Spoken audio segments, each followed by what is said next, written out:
We have a very special program we've been leading up to for some weeks now. We've been announcing the Bob the Weather Cat Wannabe Contest. There have been a lot of people out there over the years that have said, I got a cat you'd love. This cat will wear this cat does this. Well, we finally said, let's put a contest together, and we have. Oh, so there's one back there that I cannot believe. Anyway, let me introduce you. We have some judges here you'll meet a little bit later. You'll meet all the contestants, the finalists, and we had terrific entries. You'll see videos on them. You'll meet their owners. But right now, I want to introduce you to, first of all, the owners of Bob, our Bob the Weather Cat. This is Sheila Conroy and Bob Foster. Bob works here at Channel 2. And, of course, Sheila has Bob the Weather Cat. And the man that's responsible for getting this Bob the Weather Cat on the weather report kind of started, he is Mr. Jeff Gianola. All right. Bob and Sheila, where did you get this famous feline? Off the street. Really? He'd been, whoa, and he's trying to go back. He's trying to go back to the street. Yeah, he was shot with BB shot, and he had an infection, and his ribs showed, and he was really hurt, and somebody had to take him in. So after $300, we decided we'd keep him. Did you know right from the beginning he was exceptional, or did he become easy to work with because you were so good to him? Oh, we always knew he was special. I always snuck him in the house for probably half a year before Bob knew about it, and then once we got to keep him, we just dressed him up on the sly with doilies off the couch and things like that. How did that Nothing start? Set. Doing laundry, and he'd be in the middle of it, and we'd throw a pair of underwear over the top of his head or something, and it stayed. Jeff, when did this all start? I mean, when did this come to your mind? Well, it was when I was doing weather with you, and I used to do weather at 6:30 and 11 many years ago, and Bob Foster was one of our photographers, and Bob was always one of the most creative photographers. He's one of our editors now, and one day we were doing weather, and Bob said to me, he said, I've got a great weather shot for you. It's my cat wearing sunglasses. And I said, well, yeah, let's run that. And we ran it, and Bob told me, I said, what's the cat's name? And he said, the cat's name is Hank. But anyone that knows me real well knows I'm not really good with remembering names right off the bat. So we got on the news, and I did the forecast, and I said, I want everyone to take a look at this. This is old, and I couldn't remember the name. But I remember Bob's name because I've worked with him for years. So I said, this is Bob the Weather Cat. I just said that, right? And it stuck. Well, the phone calls came in. They started coming, didn't they? So I said, you know something? We might start doing this every Friday. So we did it the next Friday, and I did bring something. Bob brought something here. This, we don't have the original tape because we didn't know it was going to be this big, right?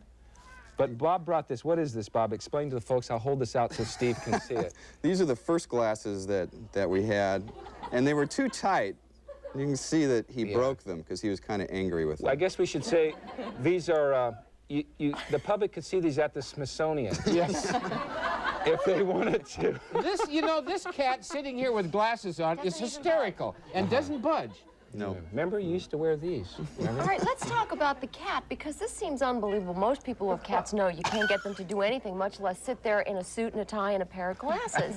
What is it about him? Well, our theory that we found that he was a stray, that some neighbors that were in the neighborhood before us, that when all the stray cats would get around to eat the food, that whatever food was left over, that as a young cat, he would sit there and take their abuse and wait for them and then eat. And so he sees us as larger cats, and he's just always... All right, let's take a look at sort of a retrospective of Bob through the years. Here's Bob the Weather Cat.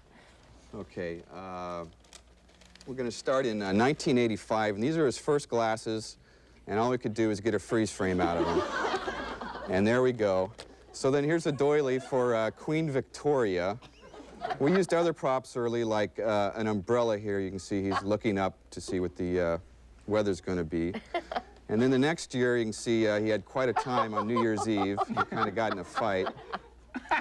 So we had to clean him up here because he wasn't feeling too good. And here's some of the first fan things that were made by Esther Pasqua. And, of course, here he is as a duck. We could get him to wear nose things. And, of course, the duck people said, well, he's got to be a beaver, you know, equal time.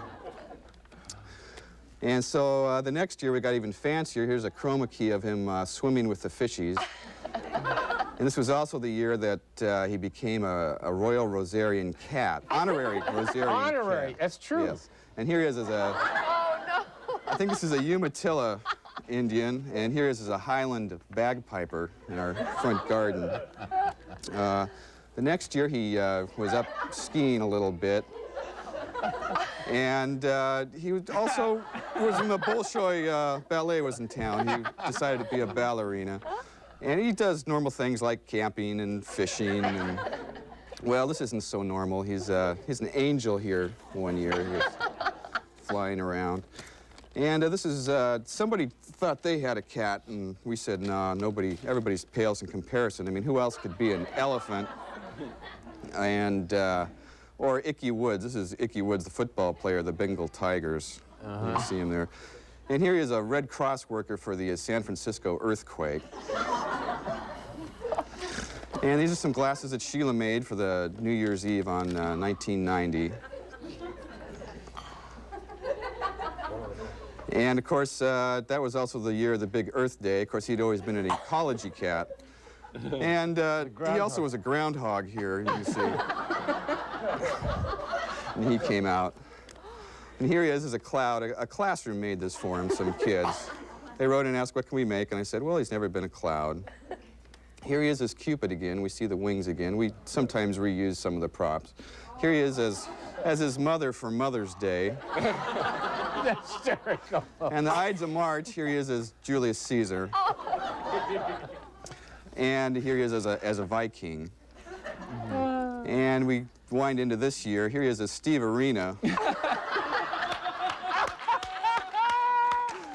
And he didn't get the job as sports director, so he's just putting his hat on. And what does the crystal ball hold for the future? Well, if you could only read paws, we would know. So Bob the Weather Cat. Oh, that's amazing. Hysterical. No one would have guessed it years ago Bob, that Bob would become as famous as he is now. Bob has received over the years how many gifts of costumes from people from all over? thousands. Really? All right, we'll take a break now. When we come back, but No, we're before gonna we do show it that, now. yes, I know, I was just Okay. about to say that. I'm sorry. We're going to take a look at some ineligible entries, and they're ineligible because they're not cats. But take a look and see if you can figure out what they are. Oh,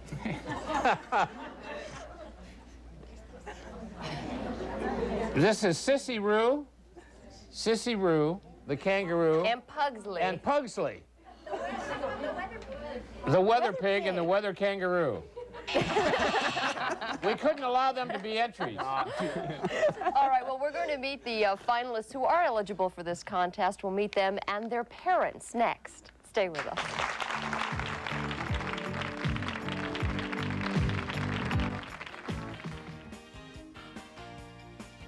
Later in the program, Master Gardener Ed Hume will give us a tour of his own yard and garden. And country music sensation Colin Ray will perform in our studio. Don't give up on